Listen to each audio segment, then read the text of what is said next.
l'heure du chrono CAC. Vous allez tout comprendre sur cette bourse de Paris qui suscite beaucoup de questions. Nous sommes avec Antoine Quezada, formateur et coach. Antoine Quezada, bonjour. Bonjour Fabien. Alors c'est vrai qu'on a un CAC 40 aux alentours de 6327 points. Quand même, si on regarde déjà en arrière, je me rappelle début janvier, 1er janvier, on était à 5588 points. Quelle belle hausse.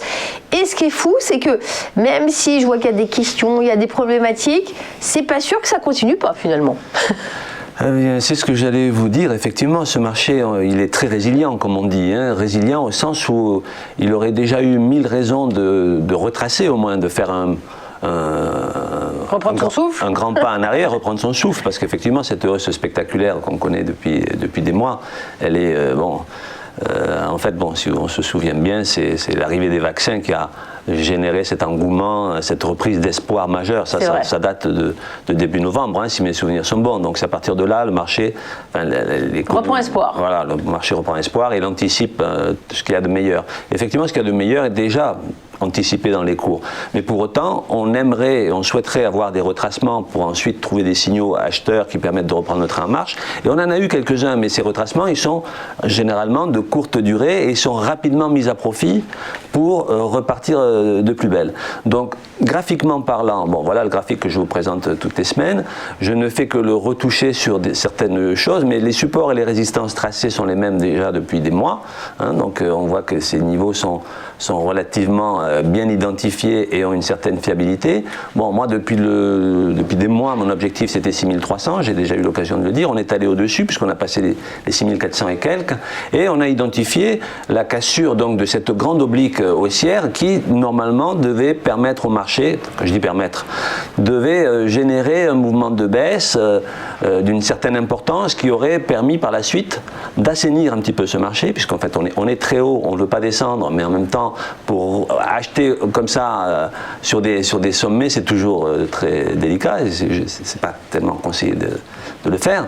Donc on avait cassé cette grande oblique en noir ici, et pour autant on est venu se reposer sur la zone des 6150 points, qui est effectivement le gros support en pointillé bleu que vous avez sur l'écran, donc pas le plus gros en dessous, mais le pointillé bleu à 6154 exactement, qui est la zone sur laquelle le marché a tendance à rebondir, qui correspond à un niveau sur lequel on retrouve des acheteurs. Alors cette zone, elle tient, et je pense qu'elle va encore tenir, puisque vous venez de dire en préambule que ce marché, il a l'air effectivement de vouloir même continuer à monter, et j'ai pu identifier sur la clôture de la bougie d'avant-hier un nouveau point de contact d'un nouveau support oblique, qui est ici en pointillé noir, on la ligne oblique, et avant-hier, on est venu taper, et c'est le troisième point de contact sur cette oblique, un point de contact qui est proche du deuxième point de contact. Alors les analystes techniques, enfin ceux qui s'intéressent au graphique, doivent savoir que quand on a deux points de contact aussi rapprochés, alors qu'il s'agit du deuxième et du troisième point de contact, c'est généralement que cette oblique, ce support ascendant, donc un support dynamique, il a des chances d'être assez solide. Donc la journée d'hier n'a fait que confirmer cette volonté du marché, en tout cas de résister aux tentations de baisse.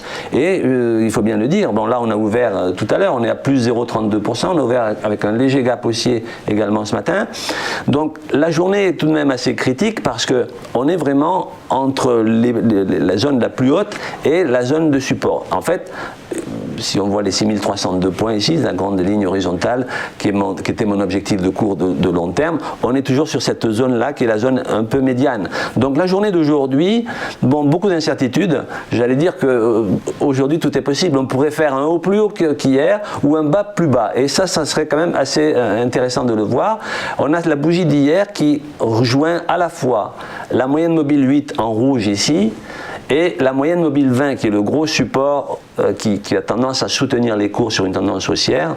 Et donc je dirais que on est vraiment à cheval sur les deux, donc par définition il faudra observer si le marché aujourd'hui décide de clôturer au-dessus de la journée d'hier.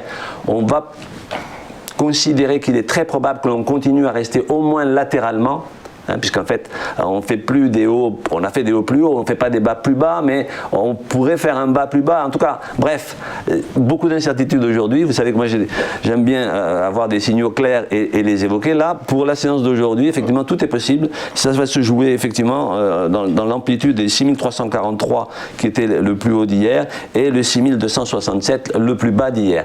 En tout cas, bon, j'avais montré aussi des divergences ces dernières semaines et à chaque fois, effectivement, les divergences, c'est les segments que vous avez ici en rouge, donc un segment qui monte au-dessus du cours, alors que sur les indicateurs, on a un segment qui descend, divergence baissière, qui ne sont pas forcément des signaux de retournement, ça serait trop facile, mais qui, ces derniers temps, à chaque fois qu'on a fait un haut plus haut, le marché a retracé très vite. C'est-à-dire la tentation de vouloir retracer. Mais force est de constater, et là j'en viens à ce que vous m'avez dit dès le départ, force est de constater que ce marché semble particulièrement solide, assez résilient, qui est en train d'assimiler les petites mauvaises nouvelles qui ont été lancées ces derniers jours en laissant entendre que les banques centrales seraient peut-être moins accommodantes en raison de la hausse de l'inflation potentielle, mais il semble solide, hein, il faut le reconnaître. Donc, mais oui, ne soyez pas déçus. Moi, j'aime bien quand ça monte. Merci Antoine Quezada. Il est formateur et coach chez AQTS et il nous parle de ce marché qui est résilient